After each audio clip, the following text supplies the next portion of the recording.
안녕하십니까. 오늘 행사의 사회를 맡은 이소영 의원입니다. 4년 전에는 제가 영입인재 자리에 앉아 있었는데 오늘 사회를 보게 되니까 감회가 남다릅니다. 먼저 오늘 참석해 주신 분들을 소개해 드리겠습니다. 영입인재를 축하하고 격려하기 위해 여러분들이 오셨는데요. 먼저 우리 당 인재위원장이신 이재명 당대표님 오셨습니다. 그리고 정청래 최고위원님, 조정식 사무총장님, 인재위원회 간사이신 김성환 의원님께서 함께 해주고 계십니다. 기후가 곧 경제고 기후정책이 곧 통상정책이 되는 새로운 세상이 펼쳐지고 있습니다. 우리 국민들의 90% 이상은 기후위기가 정말 심각하다고 응답하고 있습니다. 기후가 우리의 모든 것을 바꿔놓고 있습니다. 화석연료와 싸워온 기후지킴이 변호사, 기후위기 시대의 새로운 경제와 산업의 대안을 제시할 오늘의 주인공, 먼저 영상으로 만나보시겠습니다.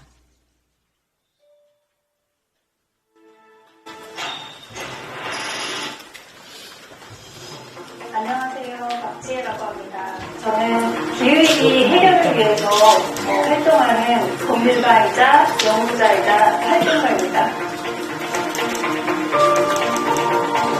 한국 정부는 기후정책 목표도 미수지표요, 온실가스 배출 목표를 제대로 이행하고 있지 않았습니다. 그래서 이러한 기후정책 실패에 대해서 온실가스 감축을 위해서는 대규모 배출원이라고 할 수 있는 화석연료를 빠르게 퇴출하는 것이 굉장히 중요합니다. 그래서 석탄발전소와 같은 대규모 배출원들을 어떻게 안정적이고 효율적으로 퇴출할 수 있을지와 관련한 그러한 법 제도를 빨리 만들어내는 것이 가장 시급한 현안이다라고 볼 수 있을 것 같습니다. 우리나라에서 마지막으로 허가가 난 삼척 석탄화력 발전소인데요. 석탄발전소라는 게 정말 대규모 온실가스 배출원입니다. 그래서 세계적으로는 없어지고 있는 것이구나. 그런데 우리나라는 온실가스 감축 목표가 있는 국가임에도 불구하고 이 시대에 새로 석탄발전소를 허가를 했구나라는 걸 보게 되면서 그 문제를 해결해보자 하는 생각을 하게 됐습니다. 박지혜 변호사는 청소년 기후소송과 삼척 석탄발전소 취소 소송을 해본 우리의 변호사입니다. 무엇보다 박지혜 변호사는 기후위기 대응 의지가 확고합니다. 활동가이자 전문가인 박지혜 변호사가 많은 역할을 할 것입니다. 지금 우리 아이들이 커서 어른이 되면 현재의 지구 평균 기온 상승 속도를 감안한다면 훨씬 더 극한의 날씨와 그리고 재난이 반복되는 그런 세상에서 살아가야 한다. 그런 과학적인 관측 결과들이 나오고 있어요. 그래서 우리 아이들의 미래를 생각한다면 더 빨리 이 문제를 해결해야 한다.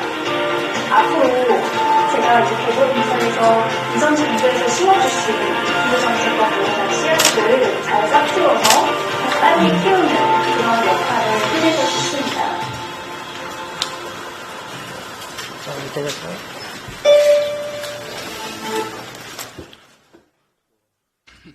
22대 총선을 위한 더불어민주당의 첫 번째 영입인재를 지금 발표합니다. 국민 여러분께서 직접 추천해 주신 국민 추천 인재입니다.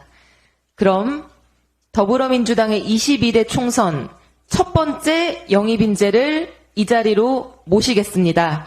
청소년 기후소송을 이끌고 있는 기후변호사, 우리 아이들의 미래를 생각하는 워킹맘, 그리고 기후위기 시대의 지속가능한 경제 모델과 새로운 산업 시스템을 제안해온 박지혜 변호사를 모시겠습니다. 박수로 환영해 주시면 감사하겠습니다. 네, 의자에 앉아주시면 됩니다. 사람, 희망, 미래, 혁신, 우리 민주당 인재위원회의 기치입니다. 사람을 통해 희망을 보여드리고 미래에 대비하며 혁신의 모습을 만들어 갈 것입니다. 미래를 위한 정치를 펼칠 박지혜 변호사를 환영하는 우리 당 인재위원장 이재명 당대표님의 말씀을 듣겠습니다.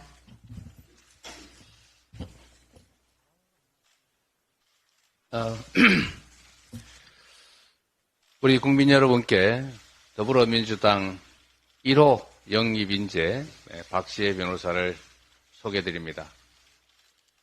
환영합니다. 그리고 인재 영입에 흔쾌하게 응해주신 우리 박 변호사께도 감사 말씀드립니다. 우리 사회의 가장 큰 과제는 역시 민생과 경제이겠지만 그 근저에는 기후 문제가 있습니다. 지구가 역사적인 전환을 겪고 있습니다. 우리 인류의 대전환의 한 부분입니다. 기후 문제는 이제 생존의 문제가 됐습니다. 기후 문제는 최고의 경제 문제가 됐습니다. 기후 문제는 바로 우리의 미래의 문제가 됐습니다. 그러나 너무 심각한 문제이기 때문에 또 너무 광범위한 문제이고 너무나 근본적인 문제여서 잘 인식하지 못하는 측면이 있습니다. 내년이면은 지구 온도가 기후변화 대응을 위해서 설정한 온난화 제한선 1.5도 이상으로 올라가게 될 거라고 합니다. 지금 추세면 올해가 아마 가장 시원한 여름이라는 경고를 매년 체감하게 될 것 같습니다. 저는 우리의 이 위기, 지구의 위기를 새로운 기회로 만들어야 한다고 생각합니다. 그리고 만들 수 있다고 믿습니다. 산업체제도 기후변화에 맞춰서 완전하게 바꿔가야 하고 특히 그중에 핵심인 에너지 정책도 완전히 전환해야 합니다. 우리 민주당이 어렵지만 그 길을 가겠습니다. 1호 영입인재 우리 박지혜 변호사가 그 길을 함께 걷게 될 것입니다. 환영합니다.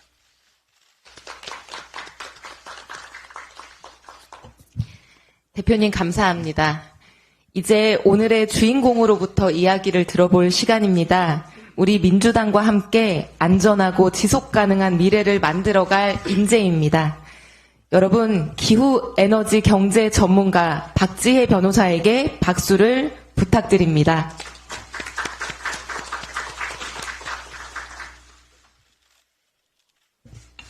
네, 안녕하세요. 저는 10살 아이를 키우고 있고 기후위기 해결을 위해서 열심히 활동하고 있는 박지혜라고 합니다. 반갑습니다. 이 안에 들어오니까 무척 떨리네요. 네. 올해 우리는 역사상 가장 더운 한 해를 보내고 있습니다. 기후위기로 인해 세계 곳곳에서 폭염과 홍수와 가뭄과 산불이 이어졌고 우리나라 역시 기록적인 폭우로 큰 피해를 입었습니다. 온 국민이 가슴 아파했던 오송 지하차도 침수 사태도 근본적인 원인은 기후위기입니다. 진짜 문제는 지금 우리가 겪고 있는 피해는 위험한 경주의 서막에 불과하다는 점입니다. 최근 연구에 따르면 지난해 기후위기로 전 세계 GDP 손실액이 1940조 원을 넘었습니다. 2100년경이면 전 세계 GDP 9%까지 감소할 것이라는 경고도 나오고 있습니다. 하지만 우리의 대응은 너무 더디기만 합니다. 가만히 지켜보기만 할 수 있는 상황이 아닙니다. 저는 경기도 연천군의 작은 양장점 주인의 딸로 태어났습니다. 가끔씩 아빠를 따라다니던 동대문 시장의 휘황찬란한 풍경에 놀라던 아주 평범한 시골 소녀였습니다. 하지만 고등학교 때 처음 접했던 제인 구달의 이야기는 저의 인생을 흔들어 놓았습니다. 엔지니어를 꿈꾸며 과학고를 다니던 저는 제인 구달이 묘사하는 대자연의 아름다움에 감탄하면서 환경 문제에 대한 우려에 깊이 공감하게 되었습니다.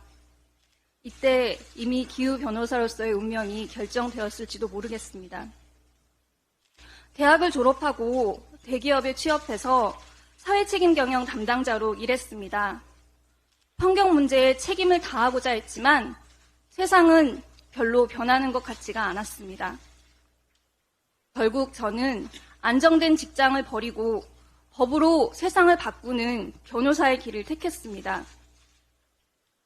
변호사가 되고 나서는 줄곧 환경 문제를 전문적으로 다루는 비영리 단체에서 일했습니다. 청소년 기후소송과 삼척 석탄발전소 취소소송을 맡게 되면서 저는 기후 변호사로 불리게 되었습니다. 기후위기는 점점 심각해지고 있지만 기성세대들은 그 사실을 외면하고 온실가스 배출을 더 늘려가고 있습니다. 이를 저지하는 법적 기반을 만드는 것이 제 목표가 되었습니다. 소송은 아직 진행 중입니다. 기후 변호사로서의 저의 소명도 아직 진행 중입니다. 윤석열 정부의 등장은 이와 같은 노력을 일순간에 무의미하게 만들고 있습니다. 우리나라는 전 세계에서 유일하게 재생에너지 목표를 낮춘 기후 악당이 됐고 미래 먹거리가 되어야 할 재생에너지 산업과 에너지 신산업은 붕괴하고 있습니다. 세계 1위 태양광 기업이 되기 위해 달려가던 한화큐셀은 윤석열 정부의 재생에너지 죽이기 정책을 견디지 못하고 음성에 있는 생산 공장을 폐쇄한다고 밝혔습니다. 1,800명의 일자리가 달려있는 일입니다. 미국에는 3조 2천억 원의 태양광 공장을 새로 짓고 있는 가운데 벌어진 일이기도 합니다. 2만 개가 넘던 태양광 시공사들은 윤석열 정부 1년 반 만에 4,000개로 쪼그라들었습니다. 풍력산업도 마찬가지입니다. 이러한 가운데 온실가스 감축은 지지부진한 상황입니다. 그런데도 윤석열 정부는 건설하는데 수십 년 이상이 걸릴지도 모르는 원전 건설에만 몰두하고 있습니다. 우리나라는 올해 발표된 기후변화 대응 지수에서 67개국 중에 64위를 차지했습니다. 우리보다 순위가 낮은 국가는 중동의 산유국들 뿐입니다. 제가 정치에 뛰어든 이유가 바로 여기에 있습니다. 심각해지고 있는 기후위기와 역행하고 있는 정부 정책을 보면서 기후 변호사로서의 역할도 중요하지만 정치권을 근본적으로 변화시켜야겠다는 생각을 했습니다. 이제 저는 정치인 박지혜로서 기후위기에 대응하면서도 지속가능 경제의 기반을 마련하는 활동을 하려고 합니다. 그리고 그것을 통해 제 아이를 비롯한 미래 세대의 권리도 지켜내고 싶습니다. 우선 윤석열 정부가 망가뜨린 기후위기 대응 기반을 정상으로 돌려놓겠습니다. 화력발전을 빠르게 줄이면서 국민들과 함께 탄소 중립의 길로 걸어가겠습니다. 또한 재생에너지 기반의 분산에너지 체계를 구축하는 데 앞장서겠습니다. 이를 통해 에너지 산업을 우리나라 미래 먹거리 산업으로 만들고 우리나라 산업 경쟁력을 한층 강화시키겠습니다. 무한 성장, 무한 소비가 미덕인 시대는 이제 종말을 맞았습니다. 우리는 지속가능한 경제로의 대전환을 이루어야 합니다. 미래 세대에 기후위기를 물려주는 무책임한 세대로 남아서는 안 됩니다. 시골 양장점집 딸이 기후 변호사로 그 기후 변호사가 기후에너지 대전환의 정치인으로 성장하는 길을 지켜봐 주시고 함께 해주십시오. 감사합니다. 감사합니다. 인재의 말씀을 들어보니 우리 민주당의 기후 정치가 더욱 강력해질 것 같아서 가슴이 설렙니다. 첫 번째 영입 인재 박지혜 변호사의 새로운 정치를 응원하는 의미에서 선물을 준비했습니다. 특별히 준비한 점퍼를 이재명 당대표님께서 영입 인재에게 입혀주시겠습니다. 부탁드립니다. 잘 어울릴지 모르겠는데. 박수를 함께 해주실까요?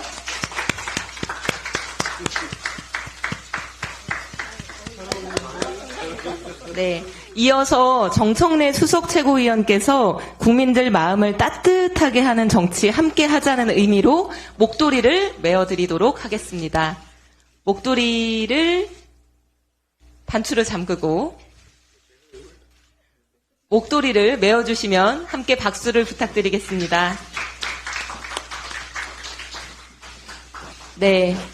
감사합니다. 이제 사진 촬영의 시간을 갖겠는데요. 일어나신 상태로 백두루 앞에 모여주시고요.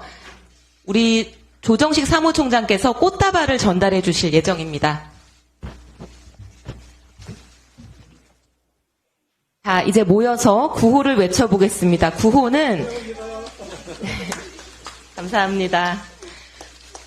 구호는 더불어민주당 화이팅, 박지혜 화이팅으로 하겠습니다. 자, 더불어민주당 화이팅! 박지혜 화이팅! 한 번 더 하겠습니다. 네, 더불어민주당 화이팅! 박지혜 화이팅! 기후정치 화이팅!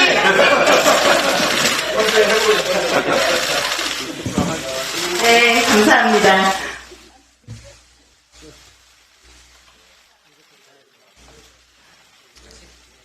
오늘의 공식 행사는 여기서 마치고 이제 언론인분들과의 질의응답 시간을 갖도록 하겠습니다. 대표님과 의원님들은 이석하시고 이제 기자님들과의 질의응답 시간을 잠시 자리를 정돈한 후에 갖도록 하겠습니다.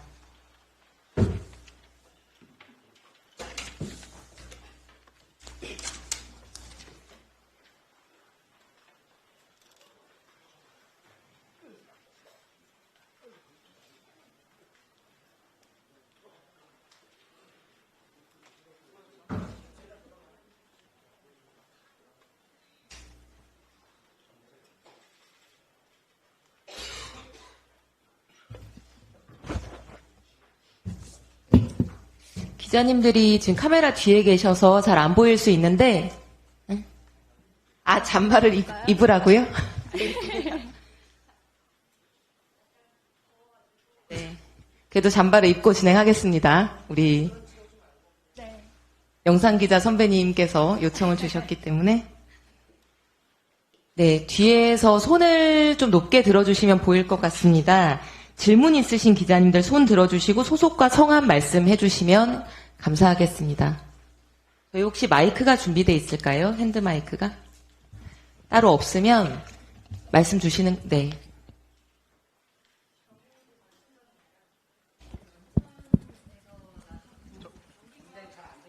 핸드 마이크로 질문을 우리 경인일보 권순정 기자님.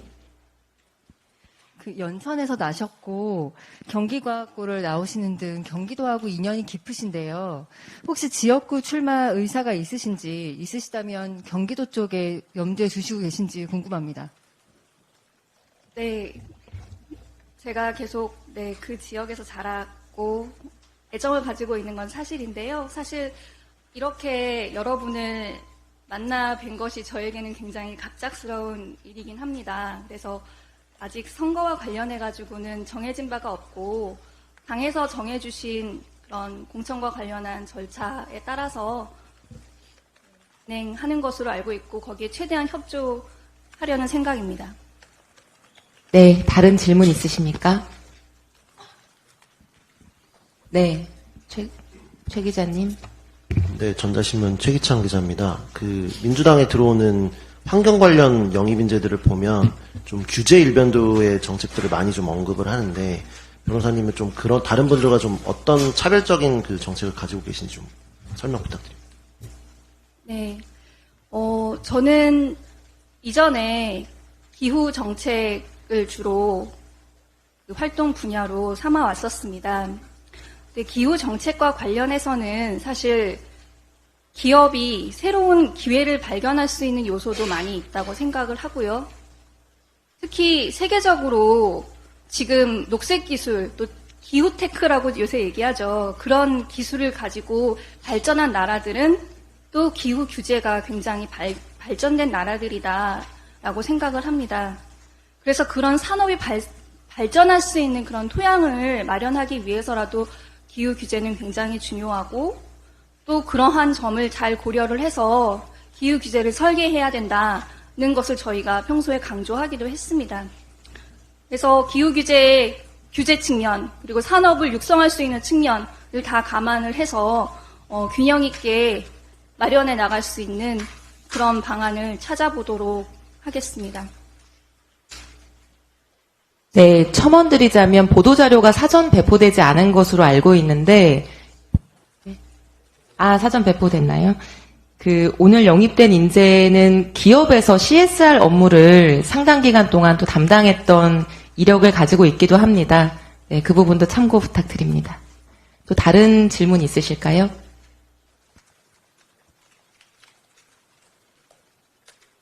네, 권순정 기자님.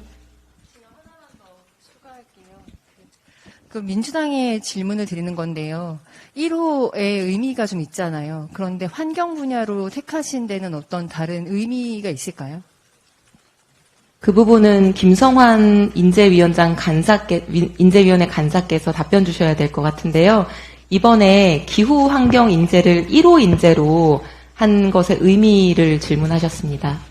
네, 잘 아시겠지만 우리 인류 사회에서 지금 가장 절박한 문제가 기후 위기 대응과 불평등 해소입니다. 그런 면에서 기후 위기가 단시간 내에 해결되는 건 아니지만 절박한 문제이고 시급한 문제임에 틀림이 없습니다. 그런 면에서 이 기후와 불평등을 해결하겠다고 하는 우리 민주당의 의지를 담아서 첫 번째 인재 영입 후보자로 택하게 되었다는 말씀드립니다. 네, 또 다른 질문 있으실까요? 네. 네, 안녕하세요. 매일경제 위지혜 기자입니다. 지금 변호사님께서 에너지 전환 포럼의 감사도 맡고 계신데 여기에 이제 이재명 대표가 고문으로 계시잖아요. 혹시 이전부터 좀 이 대표랑 인연이 있으셨는지 좀 묻고 싶습니다. 네, 저는 사실 어제 일부 언론에서 보도한 내용을 보고 대표님께서 고문으로 계시다는 거를 그때 처음 알았습니다. 사실 에너지 전환 포럼은 시민사회에서는 에너지 전환 운동의 선두에 서서 활동하는 단체이고 2018년에 출범을 할 때 여야 가릴 것 없이 수십 명의 정치인들께서 고문 등으로 자문 등으로 이름을 올리시고 있는 그런 역량 있는 단체라고 알고 있습니다. 저는 최근에 감사로 합류했기 때문에 사실 그 단체를 통해서 대표님과 만날 기회는 전혀 없었고요. 사실 개인적으로도 이번에 인재 영입 절차에서 지난 화요일인가요? 그때 최종 면접 때 배웠던 것이 첫 번째 만남이었습니다. 네, 또 다른 질문 있으십니까? 마지막으로 한 가지 질문만 받고 오늘 행사 마치도록 하겠습니다. 없으시면 네, 여기에서 오늘 기자회견은 모두 마치도록 하겠습니다. 함께해 주신 모든 여러분들께 진심으로 감사드립니다.